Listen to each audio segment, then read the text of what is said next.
Selamat datang, para penjelajah waktu dan pecinta misteri.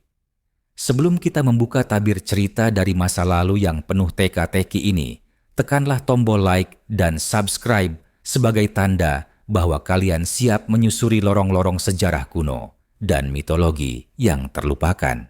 Bersiaplah, karena perjalanan kita akan segera dimulai.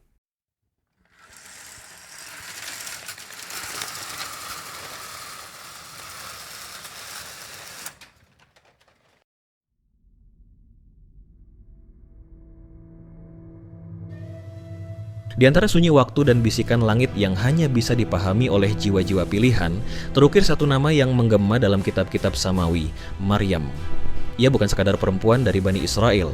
Ia adalah misteri, cahaya yang dipilih untuk mengandung mukjizat paling dahsyat dalam sejarah umat manusia. Kisah Maryam bukan dimulai dari rahim ibunya, tetapi jauh sebelum itu, ketika arwah masih berbisik di hadapan Tuhan, dan takdir belum dituliskan di Lauh Mahfuz. Dikatakan bahwa Maryam adalah anak dari Imran dan Hannah, pasangan yang syaleh namun diuji bertahun-tahun dengan kesunyian rahim. Dalam sebuah doanya yang tulus dan mengguncang arsy, Hannah bersumpah kepada Tuhannya, "Tuhanku, jika Engkau anugerahkan kepadaku seorang anak, maka akan kupersembahkan ia sepenuhnya kepadamu untuk mengabdi di Baitul Maqdis." Dan Tuhan menjawab. Namun tak seperti yang ia duga, lahirlah seorang bayi perempuan, Maryam. Dalam adat kaumnya, hanya anak laki-laki yang dapat diwakafkan. Tapi Tuhan punya rencana sendiri. Dari bayi mungil itu, langit telah memilih peran yang jauh melebihi aturan manusia. Maryam tumbuh dalam kesucian. Ia dibesarkan di bawah asuhan Zakaria, seorang nabi sekaligus pamannya. Di mihrab kecil tempat ia sering beribadah, terjadi keajaiban yang tak bisa dijelaskan oleh akal manusia. Setiap kali Zakaria mengunjunginya, ia menemukan makanan segar, buah-buahan yang tak sesuai musimnya. "Dari mana engkau mendapat ini, Maryam?" Dan Maryam hanya menjawab dengan lembut, "Ini dari Allah. Dia memberi rezeki kepada siapa yang Dia kehendaki, tanpa batas." Waktu berjalan, dan Maryam tumbuh menjadi perempuan yang bukan hanya cantik dalam wajah, tetapi dalam nurani. Ia dikenal pendiam, penuh ibadah, dan terjaga dari sentuhan dunia. Ia adalah bunga dalam taman yang dijaga langsung oleh para malaikat. Hingga pada suatu malam yang dingin dan senyap, Maryam mengasingkan diri ke timur, mencari keheningan di luar dinding-dinding kota. Di sanalah langit mengutus utusannya, Jibril, turun dalam rupa manusia sempurna. Bayangkan, seorang perempuan suci yang belum pernah disentuh lelaki, didatangi sosok asing dalam wujud manusia, tentu hatinya gentar. Aku adalah utusan Tuhanmu," bisik Jibril. "Aku datang untuk menyampaikan kepadamu kabar gembira, engkau akan mengandung seorang anak yang suci." Langit terbelah, waktu berhenti sejenak. Bagaimana mungkin aku punya anak, sedang tak pernah ada lelaki menyentuhku? Namun rahasia Tuhan tak selalu masuk dalam kerangka logika manusia. Demikianlah, Tuhanmu telah menetapkannya. Ia berkata, "Jadilah," maka terjadilah. Dan sejak saat itu tubuh Maryam menjadi wadah mukjizat. Ia mengandung tanpa hubungan duniawi. Dalam kesunyian, dalam kesendirian. Ia menanggung kehamilan itu sendirian, menahan fitnah dari kaumnya, menahan air mata saat orang-orang mencaci, memanggilnya pendosa. Namun Maryam diam. Ia tahu bahwa di dalam rahimnya bukan hanya janin yang tumbuh, tapi cahaya dari langit, seorang nabi yang kelak akan mengguncang dunia. Dan ketika waktu melahirkan tiba, Maryam berteriak dalam kesakitan di bawah pohon kurma yang gersang. Dalam kesakitan itu ia hampir menyerah, tapi suara lembut datang lagi dari langit. "Jangan bersedih, Maryam. Tuhanmu telah menjadikan anak sungai di bawahmu. Goyangkan batang kurma itu, niscaya akan gugur buahnya untukmu." Maryam pun melahirkan tanpa bidan, tanpa pelukan manusia, hanya bersama angin dan cahaya langit. Ia menimang seorang bayi yang kelak dinamakan Isa, yang akan berbicara sejak dalam buayan, yang akan menjadi nabi, penyembuh, dan hamba Allah yang paling suci. Maryam, sang perempuan yang direndahkan manusia namun ditinggikan oleh Tuhan. Namanya terukir di kitab suci, bukan sebagai ibu dari nabi saja, tetapi sebagai simbol kekuatan, kesabaran, dan kemurnian yang menembus zaman. Dan dari rahimnya kisah besar itu pun dimulai. Sejak kecil Isa menampakkan keajaiban yang menggetarkan jiwa mereka yang menyaksikan. Ketika masih dalam buayan, ia berbicara, menyatakan dirinya sebagai hamba Tuhan yang akan diberikan kitab, dijadikan nabi, dan diberkahi dimanapun ia berada. Suara bayi itu bukan suara tangis tapi firman. Dan dari situlah dunia mulai berbisik, "Siapakah anak ini?" Namun Isa tumbuh dalam bayang-bayang keraguan. Kaumnya, Bani Israel, terpecah. Sebagian percaya bahwa ia adalah cahaya yang dijanjikan. Sebagian lagi menuduhnya sebagai anak haram, membawa fitnah yang lebih tajam dari pedang. Tapi Isa tidak membalas dengan amarah. Ia tumbuh dalam kebijaksanaan. Dalam diamnya, ia mendengarkan langit. Dalam langkahnya, ia membawa pesan yang menghidupkan kembali hati yang mati. Ketika usia matang tiba, langit pun memanggilnya. Sebuah bisikan halus datang di malam hari, seperti desir angin yang membawa pesan para malaikat. Waktunya telah tiba, wahai Isa. Bawalah cahaya ini kepada umat yang telah tersesat dalam gelap. Dan Isa pun memulai perjalanan suci itu. Seorang pemuda tak berayah tanpa bala tentara, hanya bersenjatakan kebenaran dan mukjizat dari Tuhannya. Ia berjalan dari desa ke desa, dari pelataran pasar hingga ke lereng-lereng bukit, menyampaikan kalimat yang menggetarkan jiwa. Sembahlah Allah, Tuhanku dan Tuhanmu, dan ikutilah jalan yang lurus. Mukjizat pun mengiringi langkahnya. Dengan izin Allah, ia menyembuhkan orang buta sejak lahir, mengangkat penderita kusta dari tubuhnya, dan bahkan membangkitkan orang mati. Bukan dengan ilmu duniawi, tapi dengan kalimat suci yang mengguncang batas realitas. Isa adalah duta langit di antara manusia bumi. Ia tak sekadar menyembuhkan tubuh, tapi juga menyentuh jiwa. Namun kebenaran tak selalu diterima dengan tangan terbuka. Para pembesar Yahudi dan ahli Taurat melihat Isa sebagai ancaman terhadap kekuasaan mereka. Ajarannya mengguncang tatanan yang mereka ciptakan. Mukjizatnya membuat para imam merasa kecil, dan ketika Isa mulai mengkritik kepalsuan, mengungkap kemunafikan para pemuka agama, mereka mulai merancang fitnah. Anak tukang kayu itu, ia menyihir, ia mengaku sebagai utusan. Bukankah ini pelanggaran hukum Taurat? Tapi Isa tak gentar. Dalam khotbah-khotbahnya, ia tak hanya bicara tentang hukum, tapi tentang hati. Ia mengajarkan kasih, ampunan, dan kerendahan. Ia duduk bersama orang-orang miskin, menyentuh kaum terpinggirkan, dan memuliakan perempuan yang dilecehkan masyarakat. Bagi Isa, setiap jiwa adalah taman cahaya yang menunggu disentuh oleh cinta ilahi. Namun ancaman semakin nyata. Pemerintah Romawi saat itu yang mencengkeram Yerusalem dengan tangan besi mulai memperhatikan pengaruh Isa. Ia tidak memimpin pasukan, tapi kata-katanya lebih tajam dari pedang. Dan saat kerumunan mulai mengikuti Isa, para penentangnya mulai mengguncang istana. Mereka berbisik ke telinga para penguasa, ia berbahaya, ia akan menggerakkan rakyat, ia akan menggulingkan sistem. Dari sana, pengawasan pun dimulai. Bayangan pengkhianatan dan jebakan mulai merayap ke langkah Isa, namun ia tetap melanjutkan misinya. Ia tahu jalan yang ia tempuh bukan jalan yang mulus, tapi ini adalah jalan yang telah ditetapkan oleh langit. Di akhir-akhir perjalanannya, Isa mengumpulkan murid-murid setianya. Ia mengajarkan hikmah terakhir. Ia berbicara tentang yang akan datang, tentang kegelapan yang akan meliputi dunia, tentang fitnah besar yang akan muncul, dan tentang janji bahwa cahaya akan selalu menang, bahkan ketika dunia gelap gulita. Kalian akan menangis, tapi dunia akan tertawa, ucap Isa. Namun ketika dunia menggigil dalam ketakutan, anak-anak langit akan berdiri dalam cahaya. Ini bukan akhir. Ini adalah awal dari badai. Sebab fitnah telah mendekat, pengkhianatan mengintai, dan langit bersiap untuk membuka tirainya yang paling dalam.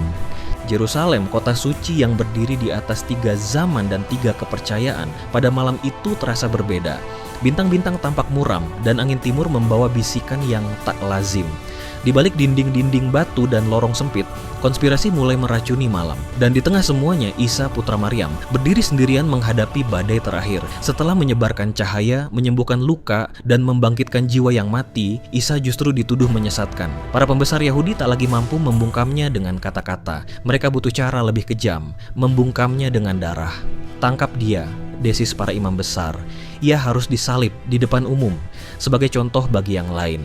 Tapi Isa sudah tahu, sejak malam sebelumnya ia telah merasakan sesuatu yang tak biasa. Dalam doanya yang panjang, ia menangis bukan karena takut, tapi karena sedih akan umat yang menolak cahaya ketika gelap berada di ambang pintu.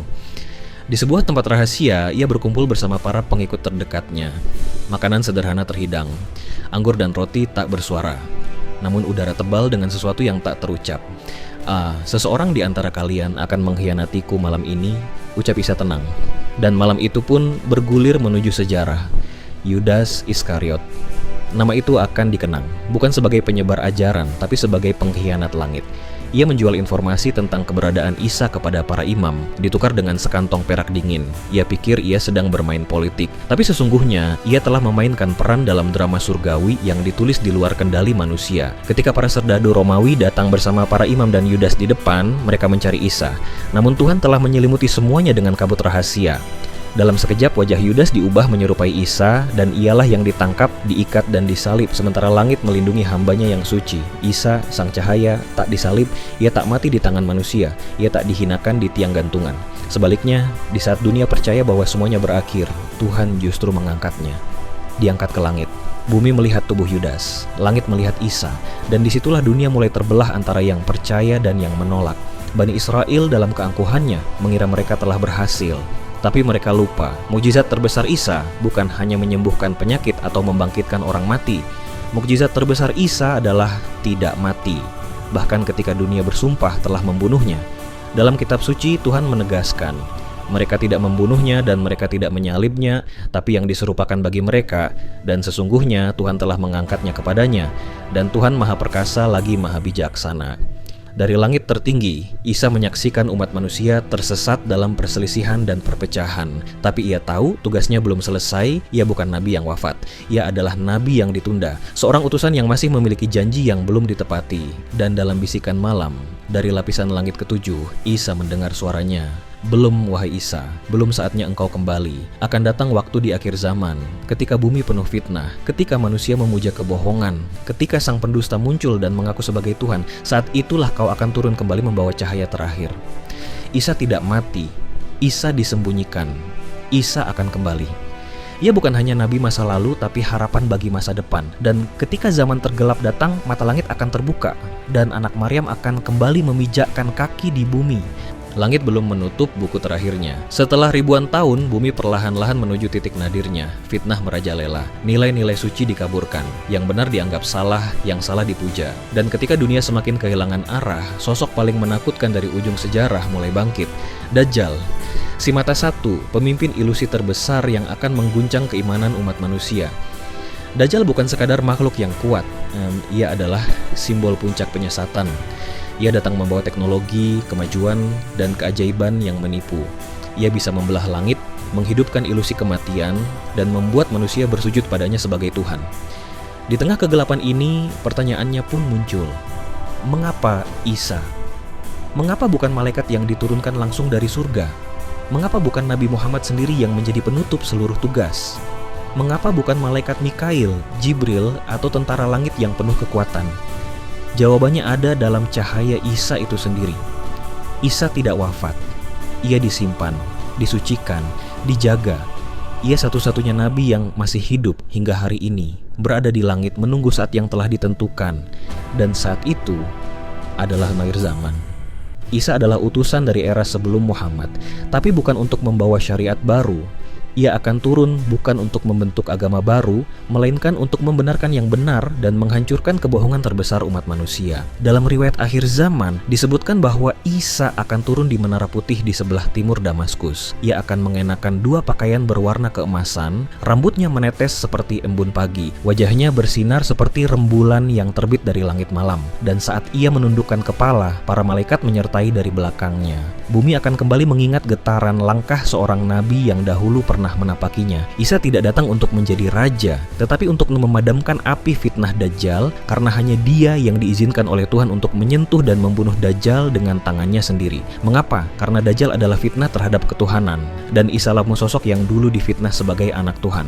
Dialah satu-satunya yang mampu meluruskan kesalahpahaman itu, bukan dengan perdebatan, tapi dengan kebenaran yang disaksikan langsung oleh dunia. Ketika Isa membunuh Dajjal, bukan hanya jasad yang musnah, tetapi seluruh sistem tipu daya yang dibangun atas nama Tuhan palsu akan runtuh. Lalu Isa akan memimpin umat manusia dalam damai. Ia akan sholat di belakang Imam Mahdi, bukan sebagai Rasul baru, tetapi sebagai pembenar risalah Nabi Muhammad. Ia akan menghancurkan salib, membunuh babi, dan menghapus upeti, sebagai simbol akhir dari agama-agama yang telah diselewengkan. Ia tak membawa kekerasan, ia membawa penjernihan.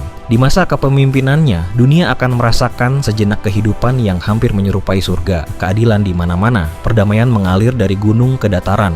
Serigala akan hidup damai dengan domba. Tidak ada lagi kebohongan yang menyamar sebagai kebenaran. Hingga akhirnya, ketika waktunya selesai, Isa pun akan wafat. Ia akan dikuburkan di bumi, di samping makam Rasulullah sebagai manusia, sebagai nabi yang telah menyelesaikan dua takdir sekaligus.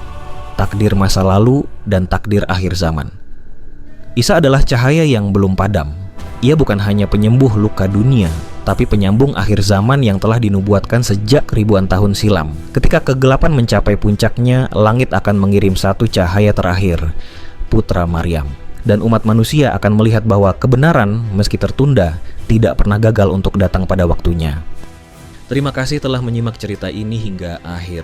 Mohon maaf jika ada kesalahan dalam penyampaian, baik dari segi bahasa maupun penyimpulan, karena saya juga hanya manusia biasa yang tidak luput dari khilaf dan salah. Jika kamu memiliki pertanyaan, masukan, atau ingin berdiskusi lebih lanjut tentang cerita ini, jangan ragu untuk menulisnya di kolom komentar. Insya Allah akan saya balas sebisa mungkin. Sampai jumpa di cerita selanjutnya. Tetaplah bertanya, teruslah mencari, dan selamat menjelajahi misteri dunia kuno bersama kita